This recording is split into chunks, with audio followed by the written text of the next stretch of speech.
Good afternoon সবাইকে, আশা করছি তোমরা সবাই ভালো আছো। তো আমিও খুব ভালো আছি, আবার একটা নতুন ভিডিও নিয়ে চলে এসেছি। তো আমি এখন আছি এরকম একটা সুন্দর জায়গাতে, এই যে ঠিক আছে। তো এটা হচ্ছে আমার বাইক হন্ডা ড্রিম ইউগা। এটা হচ্ছে আমার বন্ধুর বাইক R15M। এটাও আমি নতুন নিয়েছি, আমার বন্ধু এটা নতুন নিয়েছে। সো এখন হচ্ছে আমরা আছি হেসারাঘাটটা লেকেতে রাইড করার জন্য এসেছি। আর জায়গাটা এত সুন্দর, তোমাদের দেখিয়ে দিই। এই যে দেখো, সো এই যে আমার বাইক। সো গাইজ এখন হচ্ছে সানসেট হচ্ছে, তোমাদেরকে একবার শুধু দেখাই আমি ভিউটা। ভাই দেখো, এই যে এত সুন্দর লাগছে ভাই চারিদিকে দৃশ্যটা। আর এই যে আমার বন্ধুরা দূরে ওই যে ওখানে সব ফটোশ্যুট করছে, ছবি তুলছে। আর আমি এখানে হচ্ছে যে সানসেট এনজয় করছি।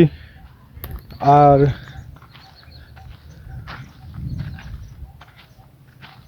এর আগে যখন হচ্ছে এখানে এসেছিলাম তখন হচ্ছে পুলিশ ছিল, ঠিক আছে, এইদিকে আসার সময়। তো তোমরা যদি কেউ আসো এই হেসারাঘাটটা এখানে, তো হচ্ছে এখানে সামনে আসার রাস্তাটা ভেতর দিয়ে যে রাস্তাটা আছে গ্রামের, এখানটায় পুলিশ থাকে, তো সাবধানে আসো। কারণ আগেরবার হচ্ছে এসেছিলাম যখন পুলিশে ধরেছিল। কারণ এখানে রেগুলারলি মানে অনেক রকম চুরি ছিনতাই বা অনেক রকম মার্ডার ফার্ডার এসব হতেই থাকে এখানে। এরিয়াটা খুব একটা ভালো না, তো তাই জন্য পুলিশ থাকে। তো এটাই।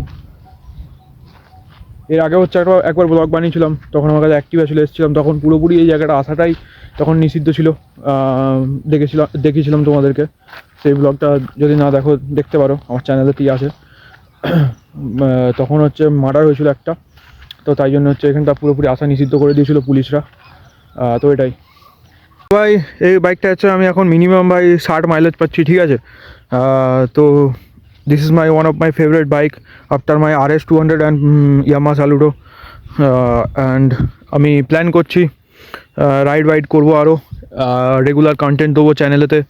সো খুব শীঘ্রই হচ্ছে বাইকটা নিয়ে আমি এখানে ব্যাঙ্গালোরের মধ্যে রাইড করতে পারি। মেবি আমি অ্যানাদার সিটিতেও হচ্ছে চলে যেতে পারি, সেটা তোমরা জানতে পারবে। চ্যানেলটা সাবস্ক্রাইব করো, ফিউচার আপডেটসের জন্য চ্যানেলটা সাবস্ক্রাইব করতে হবে তোমাদেরকে। তো সাবস্ক্রাইব করো, মেবি হয়তো আমি অন্য কোথাও শিফট হতে পারি। তো আর সত্যি কথা বলতে কি, আমি আবার একটা বাইক নেওয়ার প্ল্যান করছি, সেটা লেটস সি দেখা।